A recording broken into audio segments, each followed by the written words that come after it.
Philippe Tiroir, bonjour. Bonjour. Vous représentez Savencia au Japon et dans d'autres pays ou que le Japon qui est déjà un énorme morceau ou... Non, j'ai construit toutes les activités au Japon et en Asie. Mais maintenant, je me concentre uniquement sur le Japon pour des missions de M&A, croissance externe, joint venture, etc. et quelques missions en dehors du Japon. Alors, parlez-nous peut-être des spécificités de ce marché historique et actuel par rapport au reste du monde et surtout à l'Asie.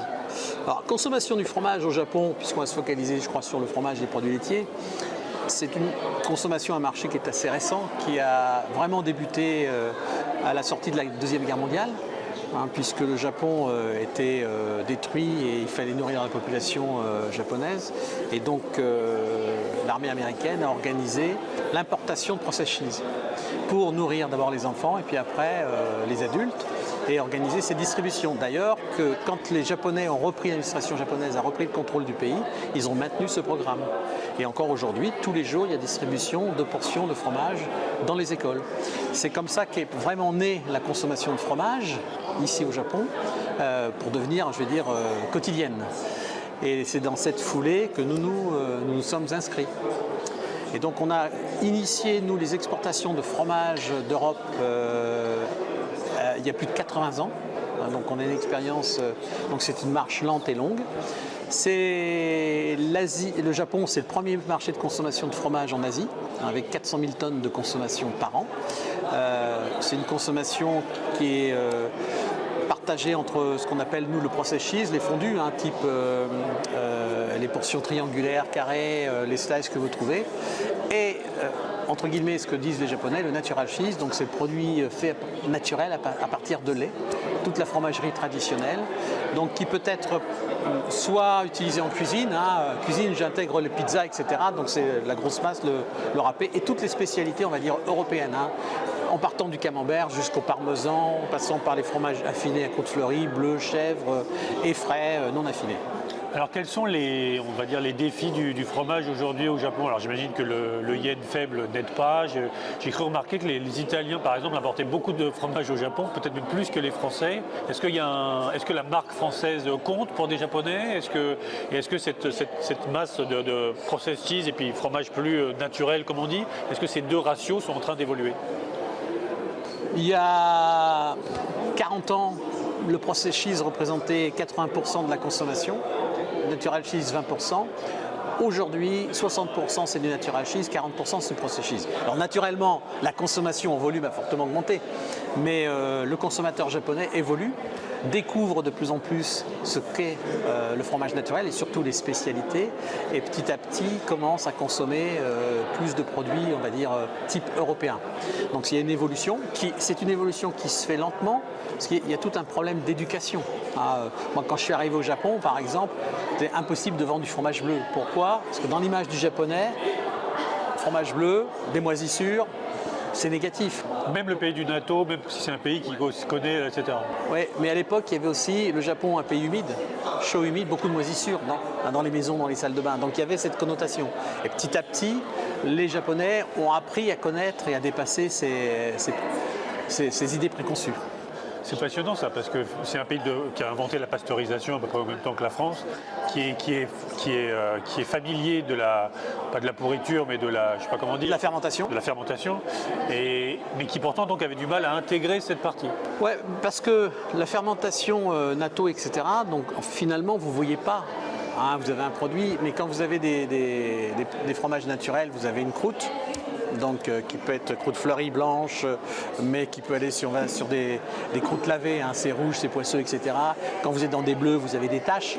Donc il y avait des symboles de signification plutôt négatifs pour des Japonais. Pas pour nous les Européens, mais pour des Japonais.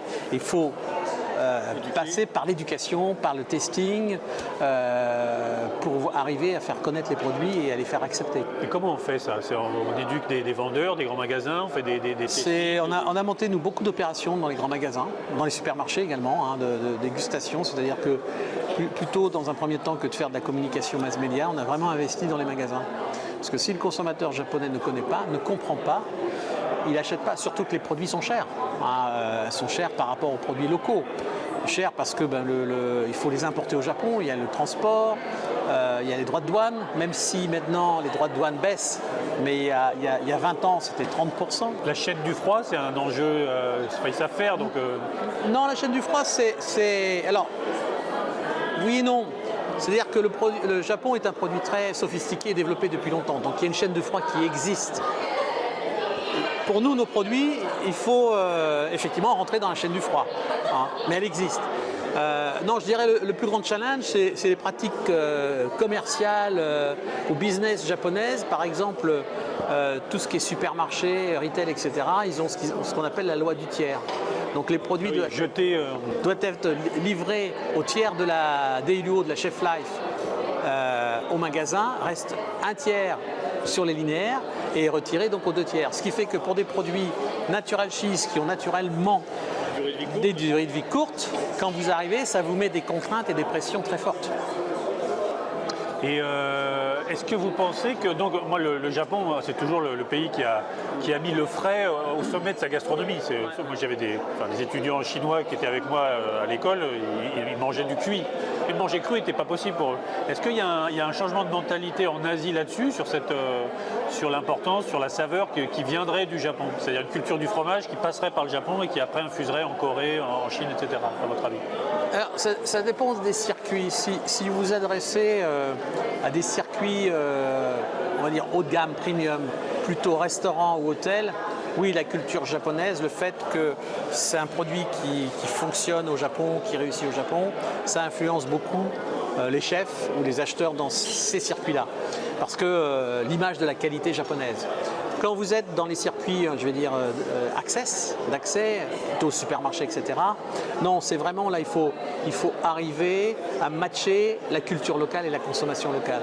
C'est pour ça que nous, dans le groupe Savencia, notre philosophie, c'est le global, parce qu'on prend des décisions d'investissement, etc., qui vont être globales, mais les produits, c'est local, c'est-à-dire on travaille beaucoup sur le local, c'est-à-dire on n'est pas dans le concept Coca-Cola. Il y a quelques fromages qu'on arrive à commercialiser transversalement dans le monde entier, mais c'est surtout la culture locale qui compte. Alors vous parliez de croissance externe, est-ce qu'au Japon vous voyez des fabricants de fromages qui vous semblent pouvoir passer les frontières, avec lesquels vous pourriez travailler, qui vous semblent dignes d'intérêt?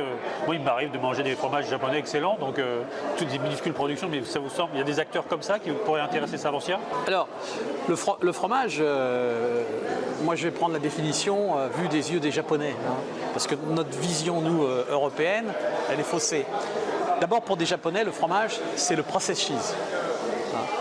Donc là, vous avez... C'est ce qu'il y a sur la pizza, Pizza Hut. Produits type les portions triangulaires, carrées, les slices, etc. Oui. Donc pour eux, c'est du fromage. Pourquoi? Parce que c'est un produit fait avec du lait à l'origine, quand même, transformé en différents fromages qui après sont fondus, mélangés ensemble pour faire ces produits-là. Mais c'est du lait. C'est du lait, c'est des protéines, et il y a cette image historique. Ça servait à nourrir la population, distribuer aux enfants. Donc voilà, il y a une image positive. Et c'est très accessible et c'est très convenient. Puis après, vous avez les fromages spécialités européens. Là, on rentre dans la gastronomie, on rentre dans le goût. Là, ce n'est pas la nutrition qui compte, c'est vraiment le plaisir. C'est pour ça qu'ils acceptent de payer plus cher des produits, parce que le coût du produit et le coût d'importation fait que c'est beaucoup plus cher. Ça, c'est un point important, et on a un consommateur ici au Japon qui est gastronome, donc qui connaît et qui petit à petit découvre, apprend et s'intéresse aux produits. Il y a aussi une activité fromagère ici locale, artisanale, qui se développe, puisqu'il y a à peu près, je pense aujourd'hui, enregistré 350 fromagers artisans du sud au nord du Japon. Alors il y a des tout petits, hein, il y a certains fromagers, ils travaillent dans leur cuisine, hein, mais ceux qui commencent à compter font un travail excellent. Alors, par contre, leur volume reste limité, leur coût reste très élevé, parce qu'ils sont plus chers que les fromages importés. Mais dans le temps, si le Japon, si la chaîne industrielle japonaise investit dans ce type de produit, ça va se démocratiser et ils arriveront à baisser les coûts. Quel argument vous diriez, peut-être pour conclure, sur les forces du fromage aujourd'hui au Japon? Bon, on va pas, c'est une société quand même vieillissante, etc. Moi, un jour, j'ai discuté avec un restaurant qui m'expliquait, un restaurateur, il me disait c'est génial le fromage parce qu'il y a pas, c'est prêt. Donc ça règle notre problème de main-d'œuvre, etc. Donc il y a plein de subtilités dans ce paysage un peu, disons, bloqué. Pour vous, c'est quoi les forces du fromage dans le Japon d'aujourd'hui et de demain? Les forces du fromage, premièrement, c'est un produit qui est très, je vais dire, diététique peut-être, adaptable. Non, c'est-à-dire que le fromage peut rentrer dans tous les moments de consommation et tous les usages, du petit déjeuner après le dîner. Et ça il n'y a pas beaucoup de produits qui peuvent faire ça. La consommation au Japon, c'est pas une consommation à la française, plateau, fin de repas. Ça, c'est très limité. Donc, les clés, c'est vraiment de s'adapter à la culture, c'est vraiment de s'adapter à chacun des usages et de pouvoir proposer des produits qui matchent ces usages et de les faire connaître, de les faire découvrir et de continuer l'éducation par rapport aux produits. Deuxièmement, la population est aging, oui, bon, mais comme nous tous, les gens consomment, mais la population aging, pour nous, c'est plutôt dans le futur un bénéfice ou un avantage. C'est des gens qui, quand ils partent à la retraite, ils ont un pouvoir d'achat élevé, puis ils veulent se faire plaisir. Donc ils vont plus vers du gourmet, hein. Ils voyagent beaucoup, ils vont faire des consommations entre guillemets de luxe au quotidien. Le fromage, c'est un petit luxe au quotidien, un luxe abordable. Donc c'est pas un frein. Maintenant, le fromage, c'est quand même une image saine, naturellement saine. Alors il ne faut pas jouer avec le yaourt. Aujourd'hui, 80% de la consommation du yaourt, c'est des produits fonctionnels. Hein, ils ont rajouté différentes promesses, bénéfices. Et 20%, c'est du traditionnel. Le fromage, dès que vous commencez à parler trop nutrition, il y a une suspicion. C'est un produit naturel, c'est un produit plaisir, c'est un produit gourmet. Très bien. Là, vous m'avez donné envie de manger du fromage. Merci Philippe Terroir. Merci.